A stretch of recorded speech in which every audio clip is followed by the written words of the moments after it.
Mullins with Mr. New Dad. Hope you're having a great evening. It is December 8th already, and I'm just going to give a few minutes to get my setup completed and invite a few people who I know are coming. Give them a chance to get in. If over the course of tonight's discussion on habits, this is really just to be really informational and to share with you what I'm learning in the past year since I've launched Mr. New Dad. And I've been working a lot with many different dads in different seasons of life. And I put this together based on my own experiences and the work that I've been doing. But if you have any questions, any comments, feel free to add them to the chat, ask away. But then also, as we explore these topics, if anything, if you would like to add anything, or if you have something that you would either add to, the 5 habits that I'm going to be talking about tonight that you should embrace and 5 that you should get rid of. If there are any that you would add, feel free to add them to my list because, um, again, these are just 5 that I selected. There are numerous number of habits that can help a dad to be successful, especially in those first, I would say even 6 months, but especially in that first couple of years as being a dad. And nobody's perfect. This is just something that I enjoy talking about. It's been a season of growth for me, and I am still trying to master these things. I am not perfect, but I am intentional about bettering myself so I can lead myself and lead my family and be that dad that I want to be for my son. And so let's go ahead and get started. What Why are habits so important? Um, habits are an important part of our lives. They really are. They can either help us or they can hurt us. Oftentimes, if we're intentional about that positive or that habit that is going to help us, we want to replicate that and we want to make that into a discipline and help us to perform better, to be better, to think better, and so forth. But there's also, because those habits, they help us get us through our day, they help us to be productive, and help us to make better decisions. And I think anybody would want to say that they have some great habits to attribute that. But then there are habits that we may not be aware of, or that we may not be as intentional about talking about, or they may be habits that are subconsciously hurting us and we don't want to give up, whether it's a physical habit, a mental habit, thinking, whatever it may be. There are certain habits that can prevent us from growing.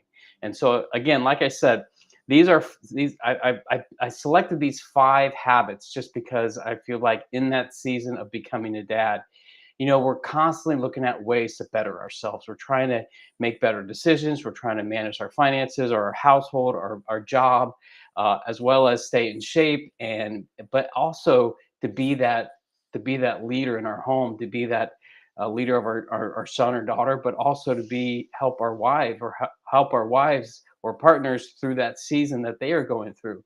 And so, um, what I have learned in the past 20 months since I became a dad is that habits are very important.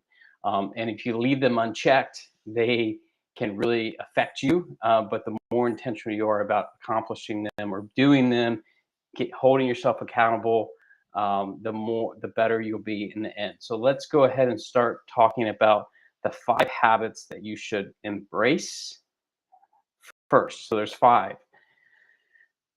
First is box breathing, getting organized, establishing boundaries, journaling, and being intentional. And I say the 5th one, being intentional, because it's more of a mindset than anything. But box breathing, I'm in a men's. I was in a men's mastermind last year, and one of the dads in the group, he recently had twins, and he's about 2 months. I think they're probably about 2 months old right now. And I reached out to him this week, and I said, "Hey, if there was one habit right now in this season of life that you're in, what would it be that you would share with yourself, or you would share with other new dads who are in this season of life? What would it be?"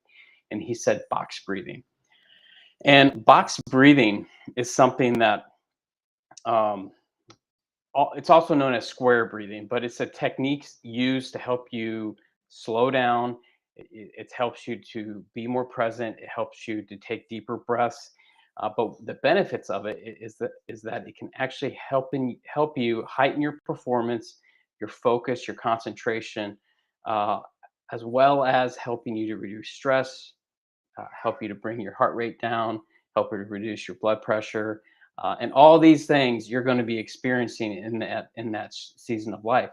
It's a great habit to start now because um, the more you learn how to control your breathing, the more you learn how to control the way that you show up, the way that you perform, the way that you manage and control your stress. Because the minute that you don't allow that stress to, if you allow your stress to take over control, we make bad decisions. We're not thinking clearly. But there's this technique, according to the Mayo Clinic. They said that there's sufficient evidence that intentional deep breathing can actually help you to remain calm and to regulate your autonomic nervous system. Basically, it helps you to remain calm and be present.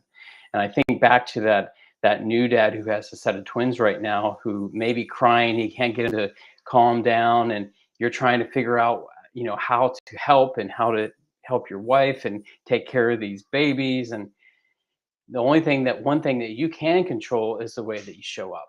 And so box breathing is a great way to, it's the one thing that you can do. We're going to try it here. Um, so let me go ahead and pull this up for you, and we're going to actually try it. So what is box breathing? Um, let me bring this up. Okay, this is the example, but basically the way it is, you try this for 4 rounds, and it takes less than 2 minutes to do. But if, say, when you find yourself in that very stressful situation and you're not thinking clearly and you don't know how to control the outcome, just breathe. And the way it is, you blow all your air out, and then you inhale through your nose for 4. Try it, and then you hold for 4, and then you blow out for 4, and then you breathe in for 4. Oh, no, no, breathe in, breathe out, hold it, and then breathe in for 4, hold, and then breathe out for 4 and hold. So let's go ahead and try it. So breathe in.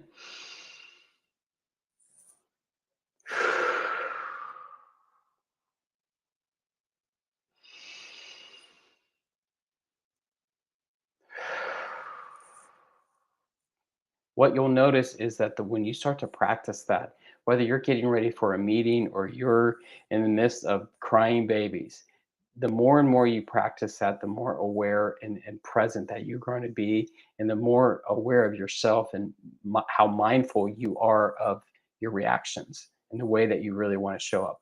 None of us want to be I believe that nobody wants to be a bad dad. But what this habit has shown me personally, professionally, is that before I walk into a meeting, or if my son is having a meltdown, I can either allow him to control my reaction, or I can control my reaction by learning how to breathe and control the situation. It's kind of like the analogy: you can either be the thermostat or the thermometer. You can either walk in and control the situation, or you can allow the environment to control you. But a great way to do that is by learning how to control your breathing, and what that does by helping you learn to be more um, aware and more calm. So next time that you have a crying baby or you're stressed out, just breathe. Try that technique. Square breathing. Breathe in, hold for 4, breathe out, hold for 4. Breathe in, hold for 4, breathe out, hold for 4. And try it for 4 rounds. Try it for the next 7 days and just see the way you show up. And if anybody has tried this, I would love to hear some feedback from you, because that's one of the ways that you know it, that I'd like to share with my audience. But I'd like to hear ways that you have actually tried this in your own life. So moving on to number 2 is getting organized. This is something that 3 friends of mine in this same men's mastermind group that I'm in, John McCaskill, John Holly, John Davis, and Saul. Anyway, they shared this with me, and I've been actually using it for myself, my family. I've actually used it in my business, my coaching business. I now give it out to all my clients because it's something that I believe in. And you can actually purchase it on Amazon. It's a Scrum board or Trello board. Trello is the electronic version of this, but basically what it is, it's a way for you to be more organized. To help you be more productive and less busy. And I can't think of probably a harder time of becoming a dad than being aware of things that you have to get done, because there is a lot going on in this season. And I have this board. I have one that I travel with. I have one in my office right here. But there's also, I gave one to my wife. I have one electronically, and it helps me to keep track of things that need to get done, what I'm doing that day, and then what is actually done. And then there's a fourth column of like it's called your backlog, things that you can't get done right away, or that but they're ongoing projects. Big fan of Scrum, big fan of using this performance technique or this performance hack to help keep track of the things that you need to do and not lose. Because whether you're first baby or third baby, you have a lot going on, and it's easy to lose track of, oh man, I forgot to get that done. Or every time I have an assignment, I have to send something out, I use these little sticky notes. You really can't see this right now. I'll go ahead and show you. But I use these little sticky notes, and they're basically, I put them on my wall, and like that's an easy habit that I've gotten into. So yeah, that's that. Oh, and I'll go ahead and I do not get any. I don't get anything out of this board. So if you do want to try it, I'm a big fan, like I said. But I went ahead and put that in the link in the chat. And Trello is another one. This is a free service, or there's a free option, but it's an electronic one. I use that for bigger projects that require more than one person. But the Scrum board, I think it's like you can get it on Amazon right now for like $20. Like I said, try it, and your performance and your productivity will certainly go through the roof. All right, so getting organized. Number 3, establishing boundaries. This topic is not just for in the home, but it's for outside the home. It's with your home life, your family life, your work life, your employer, your friends. Having boundaries is something I was aware of, but I really wasn't aware of until I actually had my son, because your time is so valuable. And in this season, your life is changing. It's chaotic. There's lots going on, and you have to be mindful of what you are saying yes to and what you are saying no to. And I had to learn very quickly when I agreed to something, or if I took on a new client, or if I accepted a new contract, what that would require. And I started looking at those yeses, like, all right, if I say yes to that, what am I committing myself to? How much time am I committing that to? I don't travel. I haven't traveled for the last year because, quite honestly, I don't, it's a boundary line that I set for myself. It's like, I don't want to be traveling right now with my son being this young, and my wife's active duty. And it would throw a wrench in our routine that works right now. It's a boundary that we had to honor and we had to set up. But that is something that works for me. And they're different for everybody. But the point is, you have to establish them, because if you don't, you're allowing everything to flood your attention.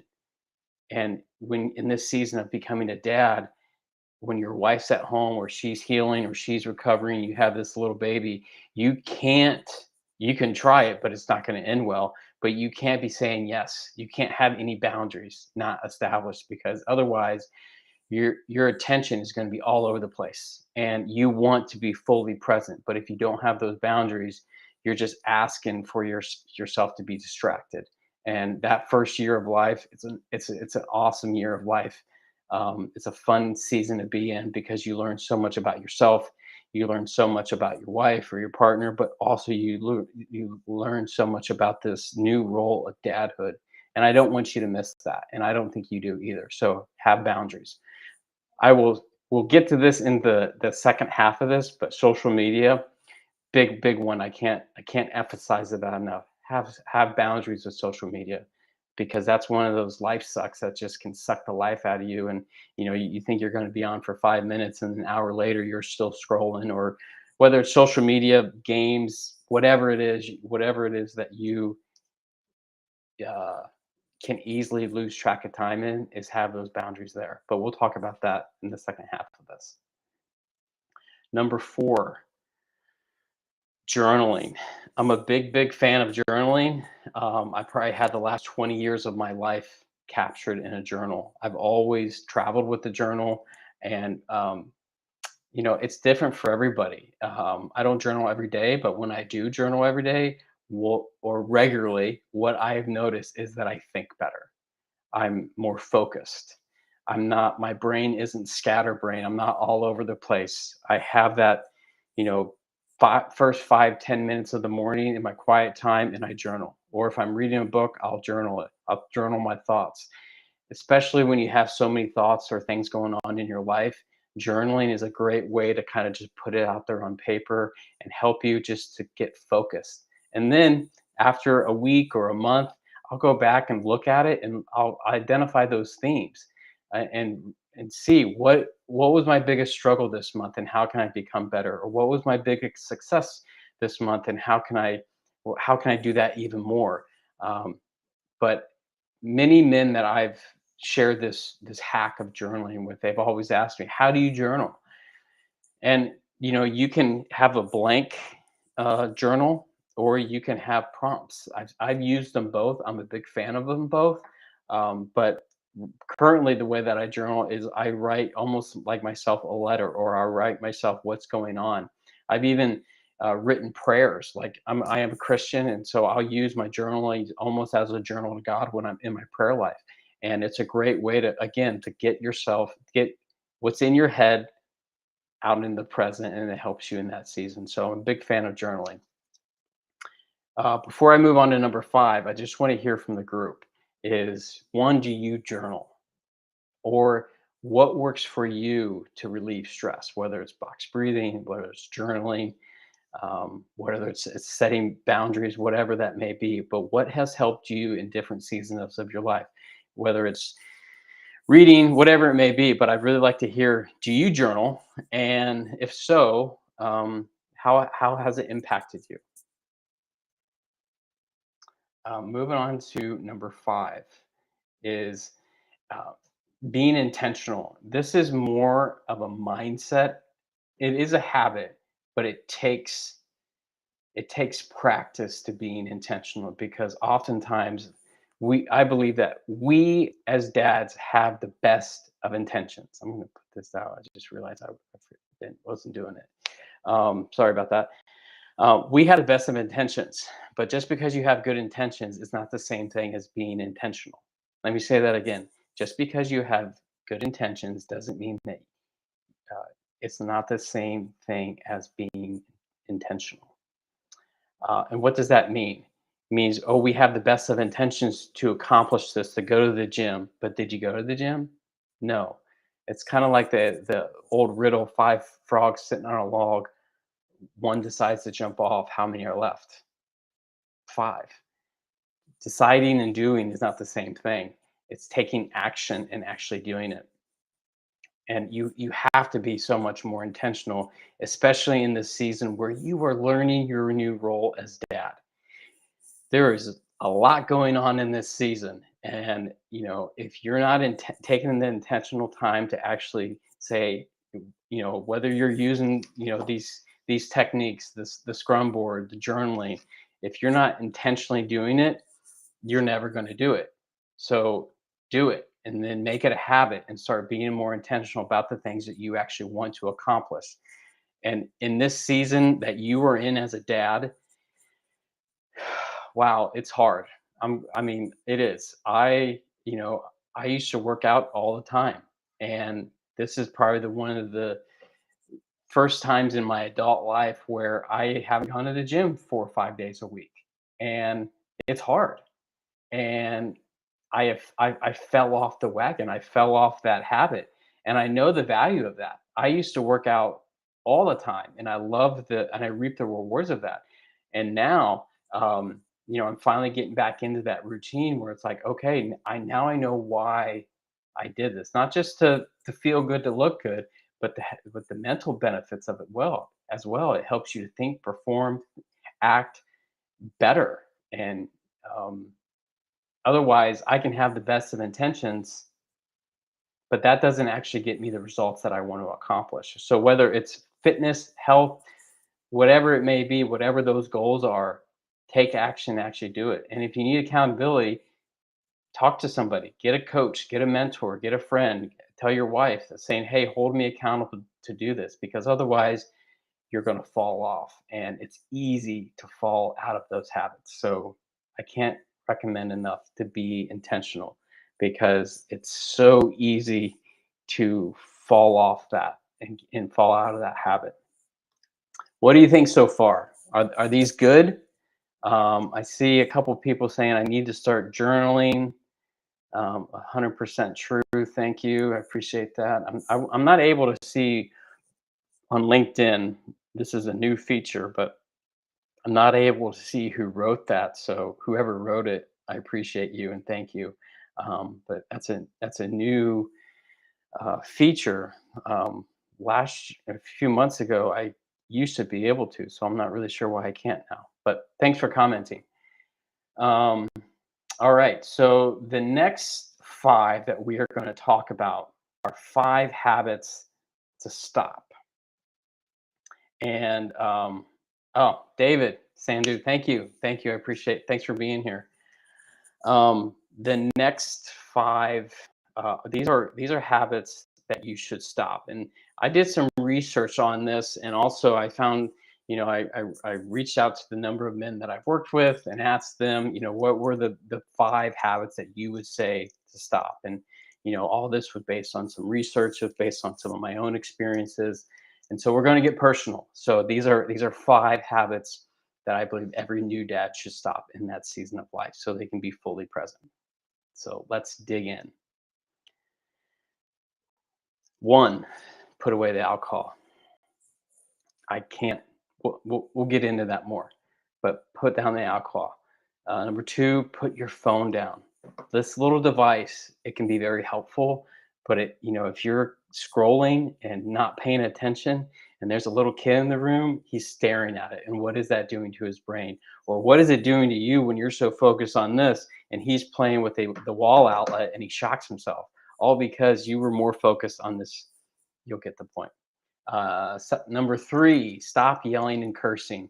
This is a big, big one. And I know a lot of men realize their language and their habits around yelling and cursing. They really don't learn it until they have a kid and realize that one of the first words that come out of their kid's mouth is a curse word.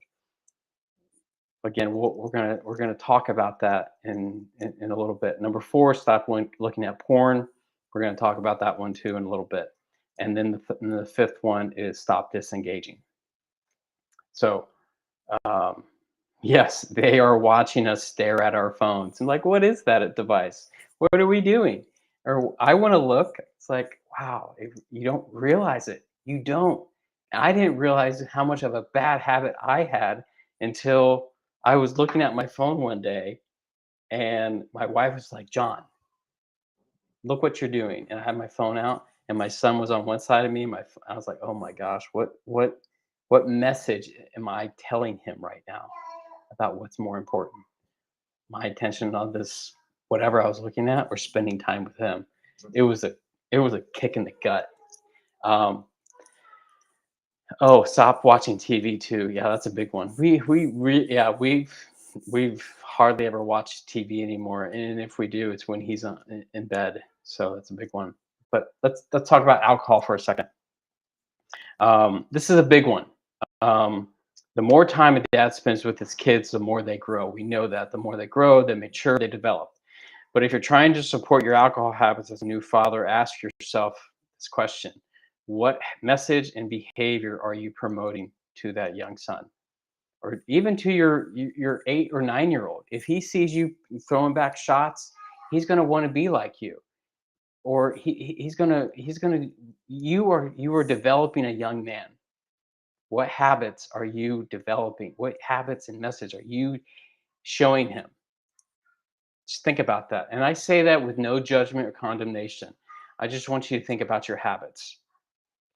One of the most dangerous pitfalls facing men today is the overconsumption of alcohol. And you see it. Everyone has their bourbon collection or whatever it may be. I'm not anti-alcohol. I have a bottle of bourbon in my cupboard. It's been there for at least a year. I enjoy the occasional drink, but it certainly does not consume me, and I'm not spending, $100 a month on this habit. But the overconsumption of alcohol is one of the most dangerous pitfalls many men are facing today. Men are disproportionately more likely to suffer from alcohol abuse than women. There are many ways that a father's drinking habits can directly and indirectly affect his child's physical and mental health. Think about that. And not just once they're here, but even before conception, during gestation, and well after that child's birth, it can impact that kid, impact that child. Um, if you're a new father or hope to be and you're finding it hard to manage your relationship with alcohol, consider the well-being of your current or future child. You know, consider him or her a sufficient incentive to get the help now and learn how to manage that. If it means going to AA and completely learning how to, remove that habit out of your life, then I'm all for it. But if you're just trying to make some changes and not, not investing so much time and money into your alcohol habits, then I'm all for that too. Because at the end of the day, I want my goal with Mr. New Dad is I want to help dads become better dads. Like I said in the very beginning, I don't believe any dad wants to be a terrible father. We fall into that habit because of our beliefs, our habits, the lies that we tell ourselves. But this is just one way that we can help be a better dad, but is by controlling some of these things. And so you're worth the effort it takes to recover. You're worth the effort to invest in yourself because I know what I'm talking about here as far as um, changing habits is hard. Changing habits is tough. um, it's not something that happens overnight, but it's a mindset. And the more intentional you are about changing some of these things because you want to be a better dad, because you want to be a better husband, because you want to be a better leader of yourself or your marriage or your family, it's worth it. But it's going to take time, it's going to take effort.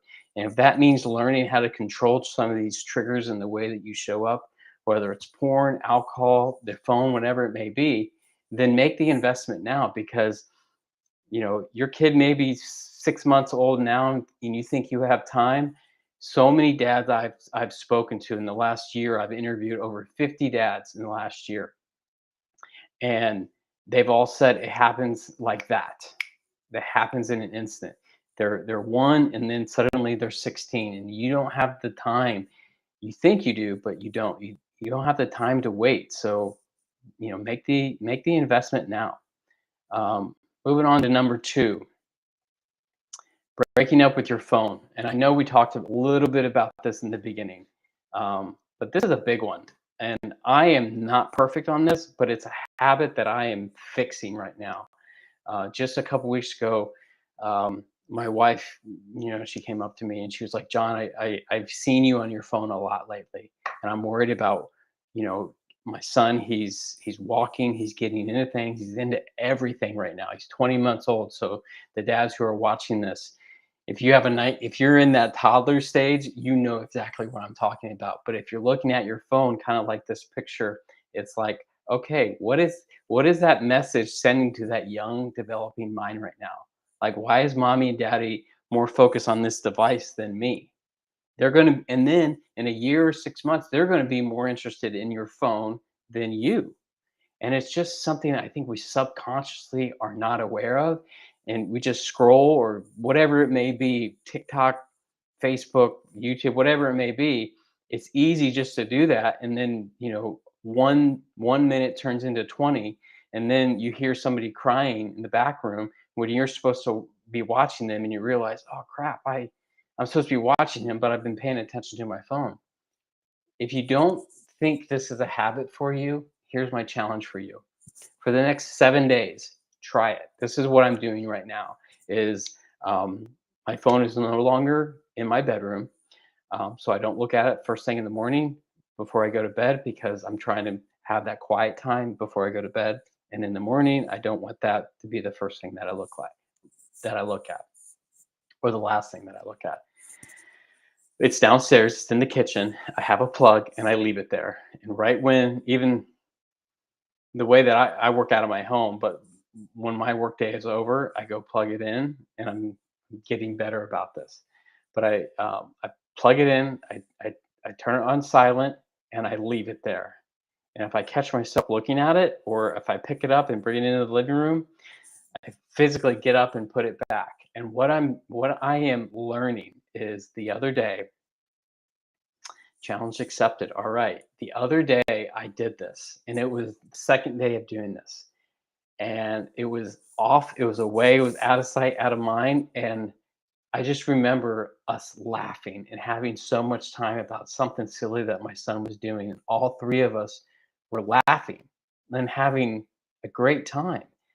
And it obviously it made such an impact on me that I'm now sharing this with you. And it just made me realize, what else am I missing out on? Because I've been having this phone addiction, or I have this unaware, I'm unaware of this little device and how it is controlling me.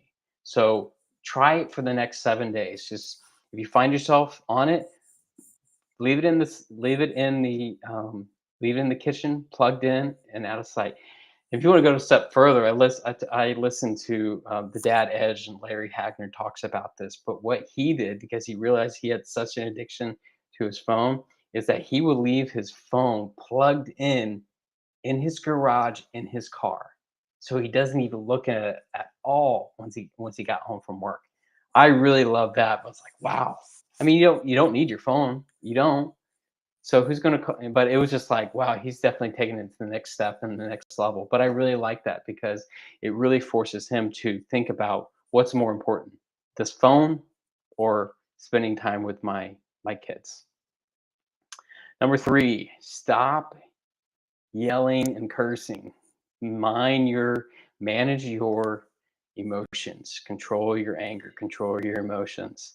Stop yelling, and I know a lot of dads that I've worked with, this awareness, they didn't really realize that this was even an issue until they had a kid, until their young son or daughter cursed, and they was like, oh my gosh, I know where they got that. So this habit takes a lot of self-awareness to realize how you communicate and the language you use when you're upset, when you're angry, or when you're stressed out. Many times when I try and correct somebody, it's like, oh, what did I say? Well, you said this. And it's like, oh, I didn't realize I was using that type of language. The last person you should take that out on when you are upset, angry, or stressed out, or it may be such a bad habit that you don't even use that language or get upset, or yell when you're upset, stressed out, or angry, because it's become such a part of the way that you communicate. And many times that's the case because you're communicating like that.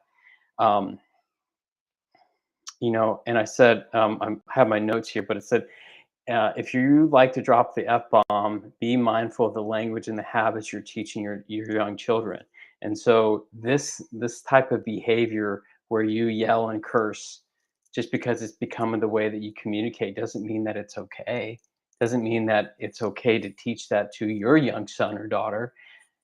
Going a step further is thinking about your values. What are your values, your family values? Does cursing and yelling align up with those values?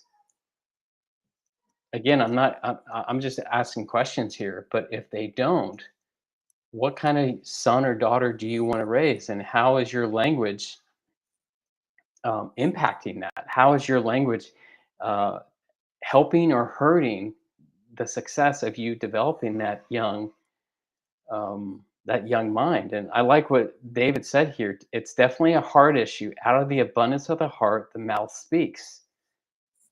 100%. And if you are not aware of the language that you are using, dads, we have to do a better job because, when I see a 5-year-old dropping F-bombs and using this language that he doesn't even know what it is, and mom or dad is laughing, because they think it's funny. That's not something to laugh about. Like, you were raising a young woman or man, and they think that's funny. So again, they're going to continue to use that language because mom and dad use it, and it's okay for them. So I should be able to. There's another thing I just want to help you dads be mindful of is you may say, "Oh, I don't curse. This isn't an issue." But if you have a friend or if you have a brother that comes over a lot and he has the mouth of a sailor, then you might want to consider establishing some healthy boundaries because you may not curse, but the people around you do. And then when you bring your son or daughter, they're going to pick up on that. And now suddenly it's like, oh, it's being mindful of the people you are surrounding yourself with. I used to curse when, I've when I spent most of my career in the military in the Coast Guard, and I caught myself cursing a lot when I would drill or when I was around them. I was like, I can't. I got to be more mindful of this behavior. And if I'm here, if I'm calling myself a Christian and I'm using this foul language, I'm not being salt and light because I'm supposed to be different. I'm supposed to use different language. So it's definitely something that has impacted me is to be more aware of the language that I set up for myself and my family. So yelling and controlling my emotions is something that I've been always very intentional about because I never want to give off that false impression that I have a foul mouth and the last person I want to do that to is my own son. He's learning how to speak right now. And if all he sees is cursing and yelling, guess what, dads? He's going to do is cursing and yelling. So be mindful of that. Again, we can do better. We can do better. Yes, boundaries are so important. Often, I really like this. I'm going to see if I can share this, David. Boundaries are so important. Often kids look up to aunts and uncles too. Yes. Yeah. So if those aunts and uncles align with your values, be all about it. But be mindful of that because, that's influence. Leadership is influence, nothing more, nothing less. And so they're an adult, there's someone in that position. So just be mindful of that, dads. Okay, moving on. All right, we're gonna get personal here, guys. Stop looking at porn. Stop looking at porn. Um, you know, I have to be honest with you here. Is I was a little tempted to not share this one because it was so personal, but if I'm in a position where I can talk about this in a healthy way, so I'm gonna put out there one because I care about the people I'm talking to enough to say, hey, this is impacting your life. This is impacting your marriage, your home. It impacts you, and it does so much damage to your soul. It really does. And I know so many dads struggle with this. So many men struggle with this. So many women struggle with this. It's just not a man issue, but I was a little hesitant to share this, but then I looked up the statistics on porn use with dad. And so I'm going to share some things that I've learned. Is did you know that porn use, looking at porn, is a contributing factor to infidelity? Um, And why is this important for new dads?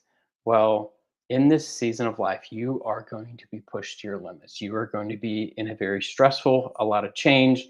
How expect it? Expect it. It's going to happen. But also prepare yourself. How are you preparing yourself? How are you going to handle that?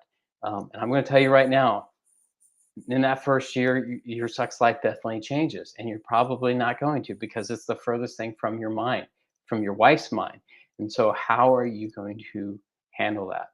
Um, Again, controlling your emotions, controlling the things you are looking at, having these intentional conversations with your spouse. If you have a mentor, if you have a coach, having that accountability, having that because what I don't want for myself to happen, or in people that are listening to me, is that they think they're invincible, or they think that it's not hurting anybody, because I'll tell you right now, it is. Um, because you're not the only one dealing with hormonal changes. But it's a big deal. And a lot of, like I said, it impacts, it hurts not only you, your marriage, and so forth, but most pornography is targeted towards men, and it's degrading to women. The harms of pornography are becoming more clear in the light of a lot of scientific and social research lately. Some statistics that I found out are men are 543% more likely to look at porn than females. Think about that. Those who are happily married are 61% less likely to look at it, and those who had committed adultery are 218% more likely to have looked at porn, because they looked at that and it led to something else. And so, and I wasn't able to find the exact figure, or the statistics, but I read something where it said that a lot of men in that first year leads to infidelity, because, or porn use is increased in that first year becoming a dad. So think about that. You know, things are going on at home, and you're not having sexual relations with your wife, so you look elsewhere, no pun intended, to relieve that or to manage that. And so, um, why is this so important in this season of life, and why am I kind of like talking about it so intentionally and so hard? Because if you don't address it now, it's only going to get worse and worse and worse, and then harder and harder to stop. If you regularly engage in it, the main person that is in that's being impacted by that is you. I struggled with it a lot in my 20s, and it was hard, but then I started learning my triggers. I started learning about it. I got a coach. I talked to my pastors. I talked to men. I brought it to the surface, and I learned these things about myself. Um, and it's important because, like I said in the very beginning, um, it does so much damage to you. It does so much damage to the way that you think about your wife. It does so much damage to your heart, your soul, and it's crippling. So, yeah, that's a big one. My advice for new dads in this season and battling with this is learn about it. Learn your triggers. Learn halt. If you don't know what halt is, it's hungry, hungry, aware, halt. Hungry, aware, lonely, or tired. Hungry, hungry, aware, lonely, or tired. But it's a way to trigger habits and help you to recognize how to um, halt those behaviors. But if you're struggling with it, develop healthier habits, practice mindfulness, exercise regularly, get accountability, and communicate and have these conversations. Because if you don't, the more and more you leave that in the dark, you know, you're not going to get better. And by all means, I'm a big fan of this. Is pray about it. Get accountability and actually pray about it. So, moving on to the fifth one and the final one: stop disengaging. Disengagement is, I know a lot of wives will say they hate it, and it's true.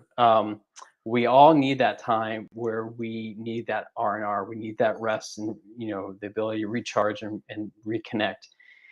That's great. I'm not saying you should not take time to rest, recharge, but in that season of becoming a new dad, you should do this, but be intentional about the way that you recharge and rest. Becoming a dad, you realize just how much your family needs your energy. They need your wisdom.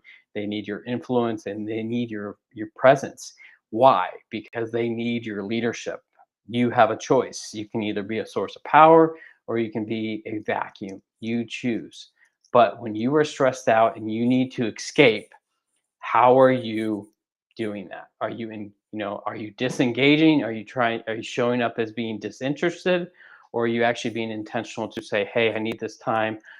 Or you put yourself, you serve your wife, you serve your kids, because they need you. But if you're always disengaging, who is um, who is leading your family? if you're always disengaging because you're stressed out, you have anxiety, you don't know how to deal with it. Um, rather than disappearing into the TV, your phone, or video games, or focus your attention on growth instead of goals. Focus your attention on helping your kids, your wife through this season, helping them get through these struggles and making them feel that love and that leadership. Because when you disengage yourself, again, even if it's unintentional, it's showing up as you're not interested. So learn better habits now, so you know how to rest and recharge in a healthy way rather than relying on a phone, video games, nothing that's going to help you to become a better version of yourself. Oftentimes, I've seen where a lot of men will have these habits where they rely on alcohol, they rely on porn use, they rely on video games, which I don't know how dads play video games when, especially in that, where do you find the time? Um, but, you know, think about things that's going to help you become a better version of yourself, that's going to contribute to your success. It's going to contribute to your growth. Find a book, talk about it, find some friends, because what I've learned in the last 20 months, in the last year since I've launched Mr. New Dad, is that men especially want to have these conversations and that we are not alone. I know that a lot of dads, a lot of men don't have a lot of close relationships or close friends that they can rely on. You're not the only one. There are so many dads out there who want that accountability. They want that friendship. So the next time you go to a park, talk to a dad, or say hello and ask about what they're learning in this season of life. All it takes is one great question to be able to connect with somebody else, and then suddenly you have a friend. You know, engagement is a big thing, but if we're so sucked into these devices or addictions or bad habits, we need that. Just like Dave said, we want community and accountability, and we need it because it helps us to be a better version of ourselves. And in this time, it's easy to lose those friends because you're so you're so consumed by life, by struggles. I like what Dave said here. It's definitely a contentment issue. Are we content with what God has provided in our spouse? Porn is an easy way to kill a marriage. 100%. Because if you are looking at that, where should your eyes be? Where should your heart be? It is a huge heart issue, big heart issue. And I want to be able to talk about this in a healthy way where men don't feel like I'm attacking them or I'm judging them or condemning them. And that's why I created Mr. New Dad, was because here I am with all this experience and leadership and development and coaching. But when I became a dad, I was looking for that community. I was looking for that mastermind. I was looking for that group of men that I could have these conversations with and talk about these things. And I couldn't find it. There was a couple, like one or two, but there was no books, there was no resources, and even in some of my churches, there wasn't anything. And I feel like we're doing ourselves such a disservice by not establishing our foundation of what fatherhood looks like, that we're just figuring it out, or we're just kind of, oh, you'll figure it out as you go. Well, tell me how many construction workers or how many architects just figure it out as they go? And why wouldn't we want to have a blueprint? Why wouldn't we want to have a vision? Why wouldn't we want to have like core values and boundaries and friendships and understanding what our beliefs are around fatherhood?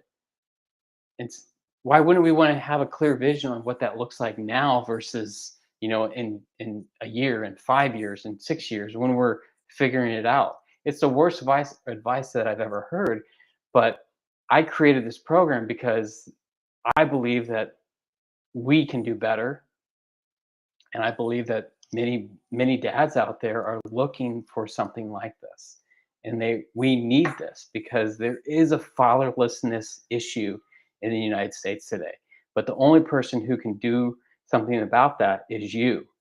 I'm trying to help you do that, but it's definitely something that I want to help dads do one group, one dad at a time. And so I created this group. It's an online mastermind group. It's 12 weeks long, and it's not 3 months. It's not 4 months. It's 12. It's 3 months. I need to fix that. So yeah, Dave, if you want to go fast, you go it alone. If you want to go far, go together. I love that proverb. I really do. I love that. It's so I'm gonna post that. If you wanna go fast, go alone. If you wanna go far, go together. And there's so much truth in it. I've done 3 iterations of Mr. New Dad so far. And, what I'm learning is that more and more dads want this, and and they're seeing the value of investing in themselves. And again, this group is designed to help dads get a crystal clear vision on the type of dad they want to be. It defines their fatherhood. It defines the type of dad they want to be. It gives them that vision, that crystal clear vision of who am I and who do I want to become, and it helps you pave that pathway forward because it's something that we all need. We really do. And so if this is something that you would find value in, consider joining. I'm only taking 10 dads through it at a time until I can scale this and make it bigger. But like I said, what it is, it's 12 weeks long. We meet every other week, and we go through the material. You watch the video, you read the resources, you fill out the worksheet, and then we come back together as a group and we actually talk about these things.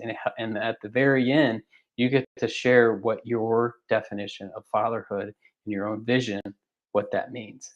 And so think about it. I have a sale price on this until the end of the month, or until December 25th. But if this is something that you'd be interested in, feel free to either comment or drop me a message, and I can give you more details about it. And I'd love to have you a part of this group. So um, if there are any questions, feel free to ask. I certainly appreciate. And if you're catching the video of this, the follow on, just let me know and feel free to either reach out to me either by commenting or send me a message, and I'll be happy to get that information over to you. So thank you. Thanks, Dave. I appreciate that. I'm going to be doing more of these through the end of the year. Next week it's going to be on a different topic, but it's all centered around vision and clarity and things that I'm learning in this season of my own adventure and journey as becoming a dad, and at the same time being a business owner, being a coach, and all these things that are worth having these conversations. So thanks for being here. I certainly value your time, and I can see the number of people that have been listening and watching. I thank you. So have a good night, and I'll be in touch. Thanks, everybody.